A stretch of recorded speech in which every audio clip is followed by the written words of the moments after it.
me for the YouTube subscribers. Well, subscribe already. Hit the fucking like button and subscribe before I knock your ass out, man. I ain't fucking with you, man. UFC Vegas 39 live from Las Vegas at the Apex. Not a great card, to be honest, guys. Not a great deep card that I'm excited about. But hey, sometimes when the cards aren't the best on paper, you get some good wars and some good fights. Hopefully that happens this weekend. Interesting main event with Dern versus Rodriguez. I do think it's a good fight. Is it a main event caliber fight? No. But, you know, we've seen worse fights on the main event for the UFC Vegas cards. It's a typical grappler versus striker. It's not a hard handicap. I'll go over it, of course, like I will go over the whole main card, give you guys some breakdowns on the main card, free picks, and, of course, some fights to stay away from. It's been a great streak, guys. It's had been a great streak for free picks and client plays. Just missed out on another perfect card. Just missed out. We were going 4-0 up until the main event, and then boom, main event. Didn't go as planned. 13-2. 13-2 on the last two cards. 32-7 long-term client run right now, guys. That's 82%. 82% run. UFC is always kind to me for the most part, except for a month or two this year. But it's been as good as it has been for me for the past 2 months. So excited right now. Things are going great in system capping, not just UFC, but all sports. Last week, like I mentioned, the main event, we'll go over that. I was on the Walker side, small play, just due to the value. On Walker, it was more of a value bet. I did think it was more of a 50-50 type fight, so when I see some value, I'll play on the value.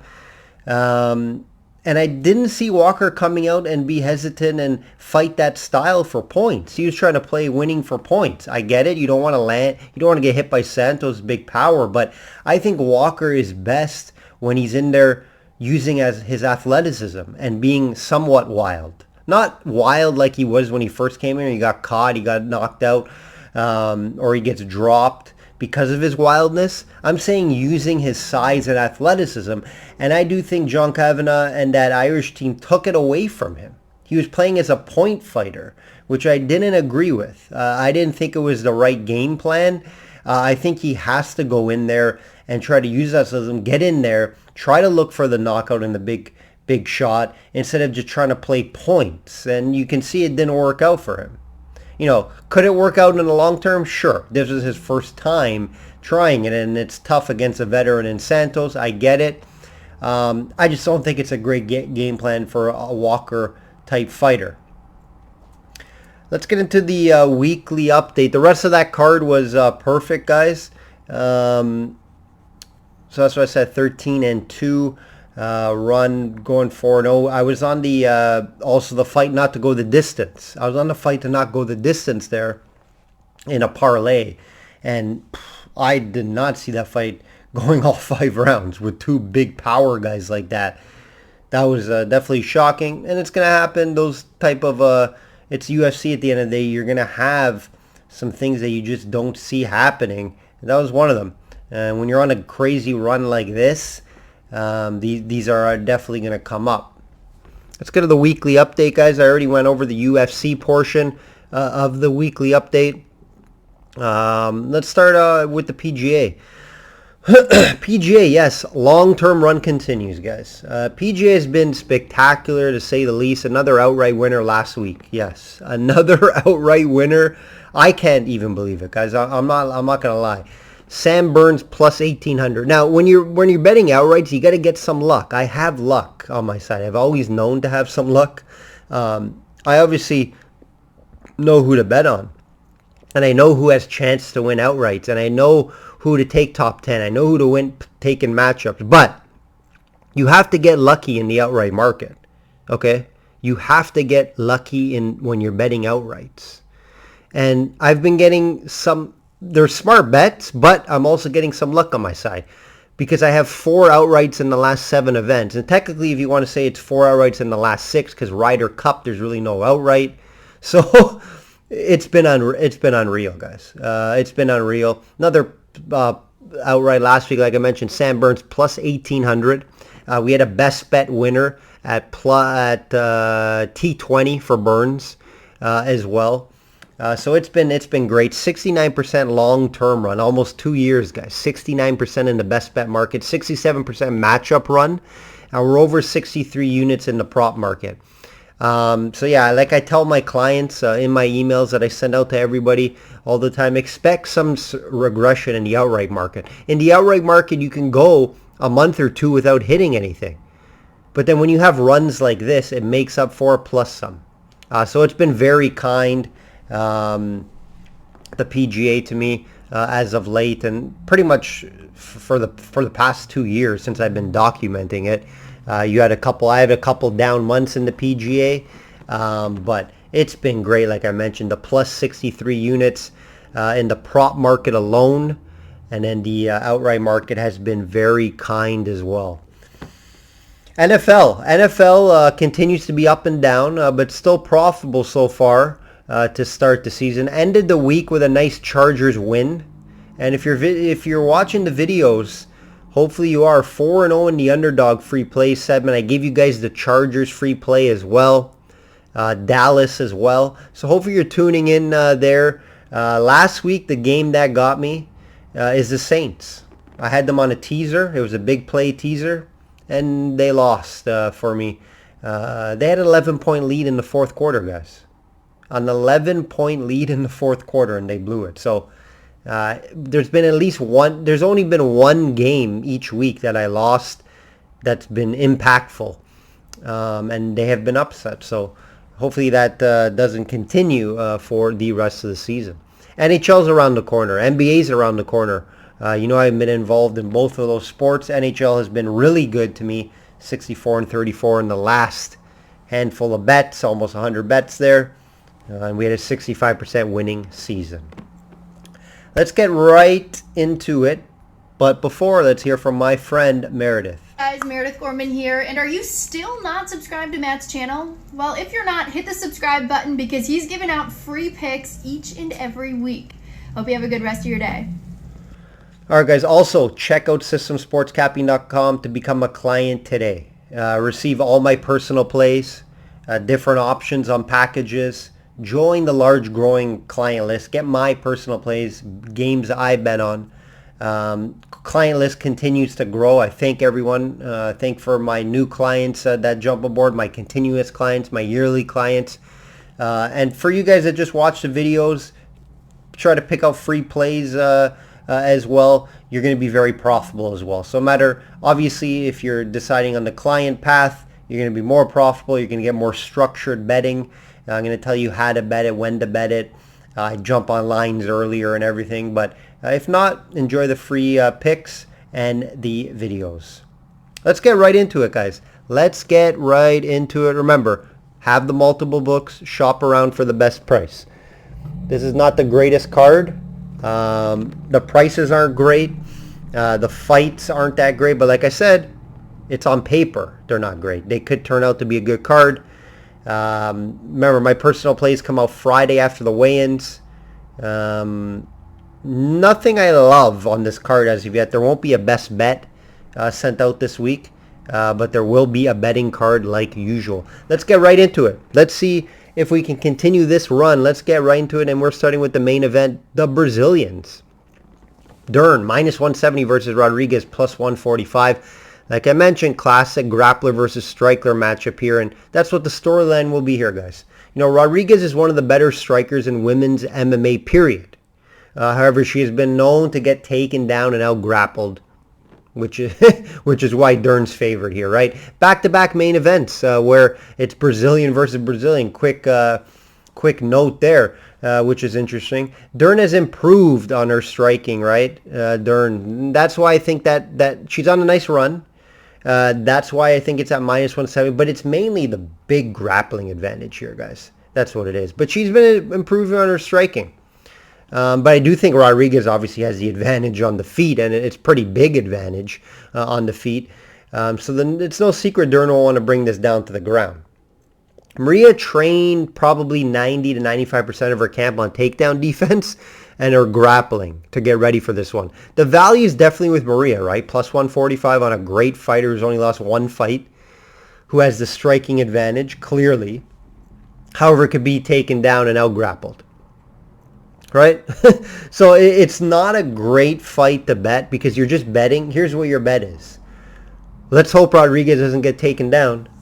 Now, Dern's not a wrestler. She's not known for great takedown defense, but this can be, on the cage, and she can try to maybe some type of judo trip or a trip to get it down to the ground. I don't see her just picking her up and bringing her down. Rodriguez has improved a little bit on her takedown defense, but Dern's not known for the takedown, but she's known when it gets on the ground, it's pretty much over. If this fight gets to the ground, there's a good chance she's just going to submit Rodriguez. Now, can she get to the ground? The reason why I think she can get this to the ground is because it's 5 rounds, guys. So if you're telling me she's not going to get to this ground in all 5 rounds, it's hard to see. Rodriguez is going to have to either knock her out, TKO, on the feet for her to path to victory. Could she win it by points and it goes all 5 rounds? Possibly, but like I mentioned, I think Dern's going to be able to get to the ground. If it does get to the ground, it's very dangerous for Rodriguez. She's not a good grappler. She has been improving on it. But she's not. We know how to beat Rodriguez, right? That's going to be the game plan. Obviously, Dern was working in her wrestling as well to get this to the ground and be able to get the submission, right? But that's it's not a hard fight to look at. It's, can Dern get this to the ground and pull off a submission? Can Maria keep it on the feet and either outpoint her and avoid the takedowns for 5 rounds? Very difficult for me to see. Or catch her clean. We've seen Rodriguez catch girls clean on the feet, right? She has power in those hands too. And we know Dern is tough, though. She can take a shot. We've seen her take a shot. And like I said, she improved her striking. Not a fight I'm going to be betting, guys. Not a fight I'm going to be betting.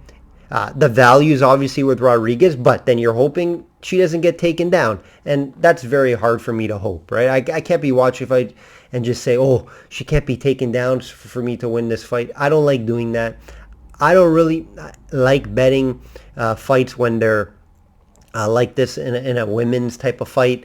When the grappler is very heavy, I'll usually lean to the grappler. But in this case, it's a little different because Rodriguez is such a great striker and could catch Dern, right? So it's a little different. But like I mentioned, Dern has the grappling advantage. Not a big wrestler, not known for her big takedowns. So I think Rodriguez does stand a chance not to get taken down. It is possible.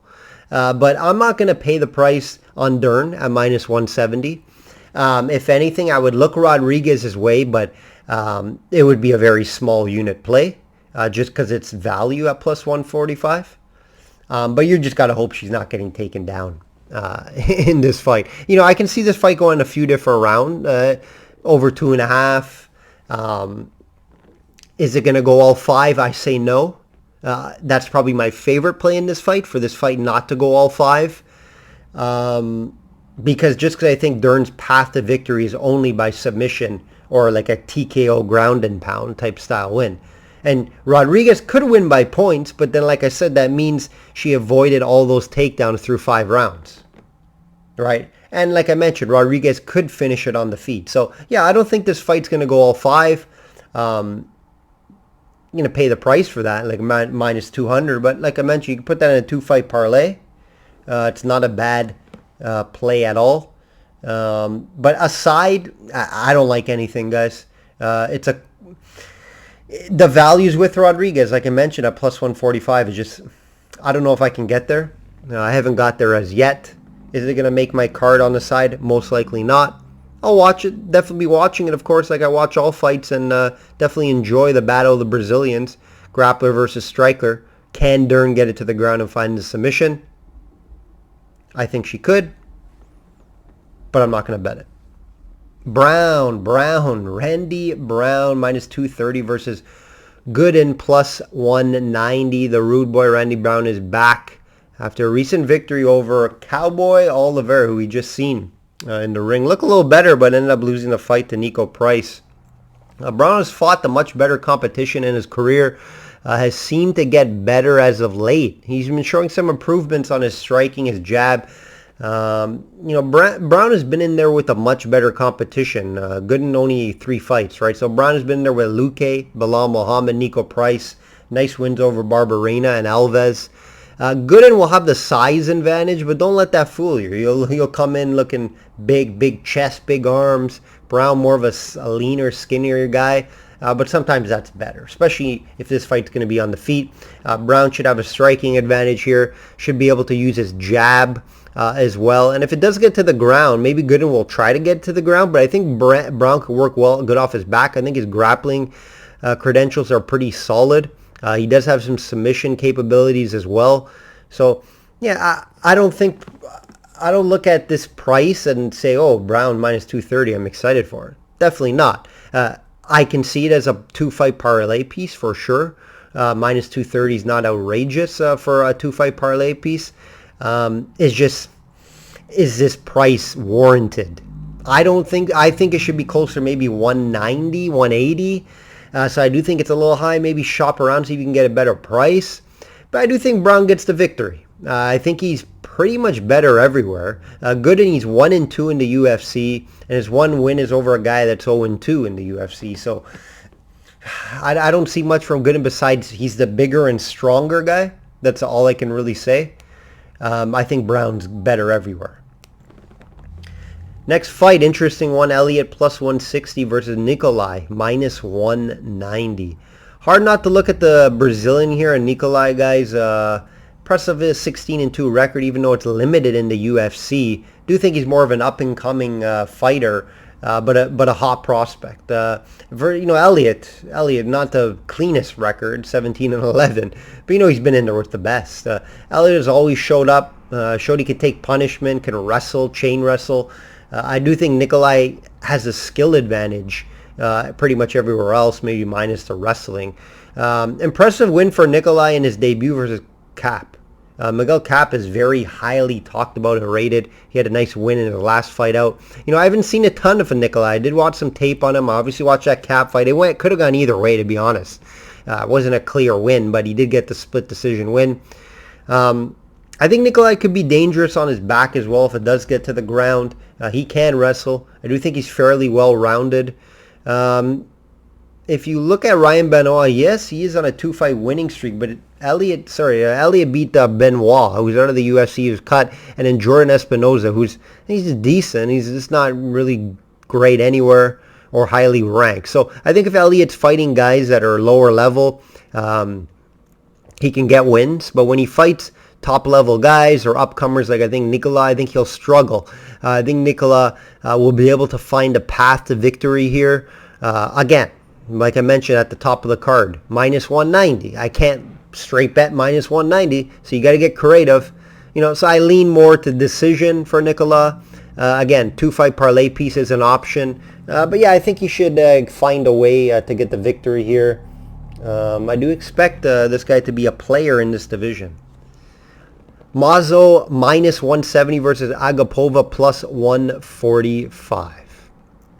Mid-tier women's MMA. Alert. Don't like to bet these fights, guys. If you're going to bet these fights, it's value or nothing for me in this fight. However, Agapova, just very hard to bet on. She had some hype coming into the UFC. However, when she seemed to move over to the US, she would have having trouble staying at gyms. I don't even know where she's fighting out of at this time.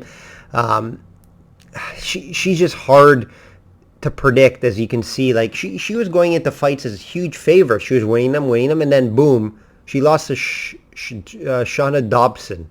Dobson was like a plus 600, 500, big underdog. Agapova was like minus 800.